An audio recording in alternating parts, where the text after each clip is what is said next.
कार्तिक के दोनों पत्नी का नाम है देवसेना, जो इंद्र की पुत्री थी, और दूसरी बल्ली देवी। ये दो पत्नियां कार्तिक के थी, बल्ली देवी और देवसेना। ये सावन का महीना चल रहा था, और सावन के महीने में कार्तिक की दोनों पत्नियां आज अपने ससुर जी से प्रश्न करती हैं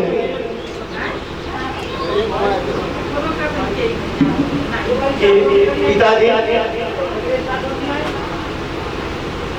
हमारे देवर गणेश जी की तो प्रथम पूज्य के रूप में पूजा होती है, और हमारे पति कार्तिक की क्यों नहीं पूजा होती है? लक्ष्य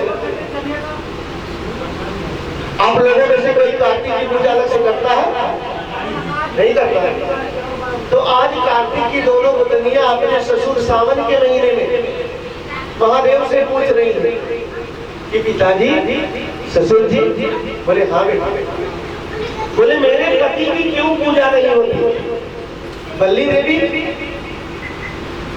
और देवसेना, एक कार्तिक के दोनों पत्नी। महादेव कह रहे हैं कि तुम लोग जानना चाहते हो? बोले हाँ, हम लोग जानना भी चाहते हैं और पूजा करवाना भी चाहते हैं कि कैसे हमारे माने की पूजा होगी, कैसे पूजा होगी।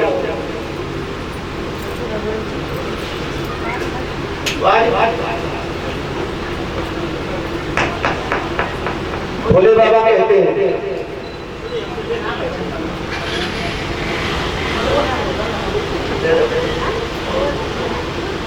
आज भोले बाबा देवसेना और बल्ली देवी को समझाते हैं।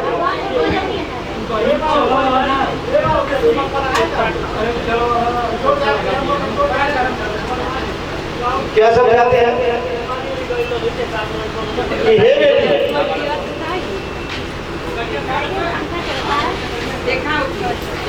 हे बेटी, क्या आप अपने पतियों की पूजा कराना चाहती हो?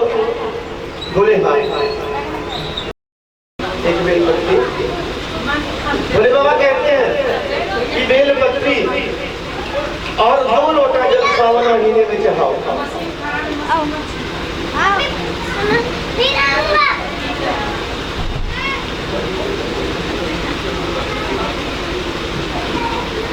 देखिए, ये बेलपत्री कहां से आई दुनिया में? ये बेलपत्री माता पार्वती के आंसुओं का फल। हजारों वर्ष से मैया तपस्या कर रही थी। सावन के बाद जो भादो आता है, एक व्रत आता है भादो की तीज। इसी तीज को भोले बाबा ने माता पार्वती को दर्शन दिया, और दर्शन दिया तो भोले बाबा कहते हैं गौरी, मैंने तुम्हें भादो की तीज को दर्शन दिया। अगर किसी की कोई कामना, कोई इच्छा पूरी नहीं हो रही है, और वो भादो की तीज में मेरा कोई अनुष्ठान करवाएगा तो उसकी मनोकामना मैं पूरी करूंगा, जैसे तुम्हारी मनोकामना पूरी किया। जैसे आप अपना जन्मदिन मनाती हैं, मैरिज एनिवर्सरी मनाती हैं, जब भादों के तीज को मैया को महादेव मिले, हजारों वर्ष की तपस्या पूरी हुई, तो मैया कहती है भोले बाबा से कि भोलेनाथ, मैं आपके साथ हर साल तीज का व्रत रखूं, और जहां भी रहना तीज के दिन मेरे साथ रहना और पूजा करवाना। भोले बाबा ने कहा ठीक। जिस दिन तीज का दिन आया, महादेव मंदिर में गिर गए और मंदिर में चढ़ावा चढ़ने लगा। माता के पास आ नहीं पाए और मैया गिरा जल बैठ करके भोले बाबा का इंतजार करने लगी। शाम हो गई, मैया रोने लगी। जब बेहोश होने लगी तो महादेव ने जहां उनके आंसू गिरे थे वहां एक बेल का पेड़ प्रकट कर दिया। ये बेल का पेड़ तीज के दिन प्रकट हुआ है। अगर आपके पास आपके घर में बेल का पेड़ आप तीज के दिन एक बेल के पेड़ की स्थापना करिए। बड़ा फल मिलेगा। कहा गया कि 1000 गौ सेवा के बराबर आपको फल मिलेगा। एक बेल का पेड़ जब लगा दिया, बड़ा हो गया तो इसके एक पत्ते में ब्रह्मा जी, एक पत्ते में विष्णु जी, बीच वाले पत्ते में देवादिदेव महादेव। इतनी जो जगह बचती है, माता पार्वती 64 देवियों के साथ वास करती है।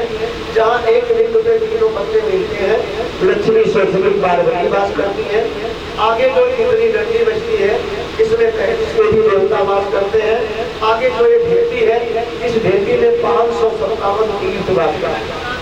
हमारे हिंदू धर्म में 557 तीर्थ है, ये सारे तीर्थ वास करते हैं। शिव पे समर्पित करना है कैसे? इस तरह से, ऐसे ये जलाधारी की तरफ होनी चाहिए, गंदी उत्तर दिशा में। और जब इसमें आप जल चढ़ाते हो तो वो बाबा जल अकेले नहीं देते। जैसे एक लड्डू आपको नाव में दे दिया तो आप 10 परिवार सबको बांट देते हो, वैसे मेरे बाबा जब आप जल चढ़ाते हो 33 देवी देवताओं को बांट देते हैं एक लोटा जल, और 557 तीर्थों तक जाता है। एक लोटा जल चढ़ाती है, 557 तीर्थों का पुण्य आपके खाते में जुड़ जाता है। ये भोले बाबा की कृपा है, अकेले नहीं रहते बाबा।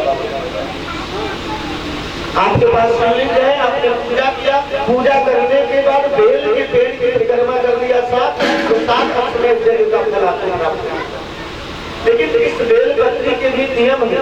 जब इस बेल पत्री को इस डाल से माता का पेड़ है अलग करो तो मंत्र दे के पहले जाओ, उसे प्रणाम कर लो, बेल के पेड़ को प्रणाम कर लो भैया, तो फिर ये तोड़ो। चाहे पंचाक्षर मंत्र नमः शिवाय बोल के तोड़ो, चाहे षडाक्षर मंत्र ओम नमः शिवाय, चाहे श्री शिवाय नमः। जितने बेल की पत्री लेना आपने तोड़ लिया, नमः शिवाय नमः शिवाय नमः शिवाय। फिर हाथ में रख के विनती करो कि हे माधव चलो मेरी साथ भैया, मैं आपको महादेव पे समर्पित करने के लिए ले जा रही हूँ, मेरे साथ चल के नहीं आती। महादेव के साथ मिलकर जो मेरे जीवन में परिवार के संकट दुख तकलीफ स्वयं दूर करना, धन धान से परिपूर्ण करना। चलो भगवान चलो, अब विनती करके आप चढ़ाओ, देखो आपका काम निश्चित पूरा होगा। तो आज भोले बाबा कह रहे हैं कि हे देव, हे बल्ली देवी, अपने भक्तों से, हे बल्ली देवी देवसेना, कार्तिक की पत्नी है दोनों, बल्ली देवी और देवसेना। जब तुम जल चढ़ाओगी 2 लोटा जल चढ़ाओ, हो सकता है तुम्हारी सास पार्वती खुश हो जाए। देवसेना और बल्ली देवी पूछती है कि आखिर मेरे पति को माता जी ने श्राप क्यों दिया? बोले बाबा कहते हैं ये बड़ी कहानी है। बोले कैसे? महादेव बताते हैं सबको कि घर में खुशियां थी, सावन का महीना था और हम लोग झूला झूल रहे थे। बाबा बताते कैसे? एक कजरी के साथ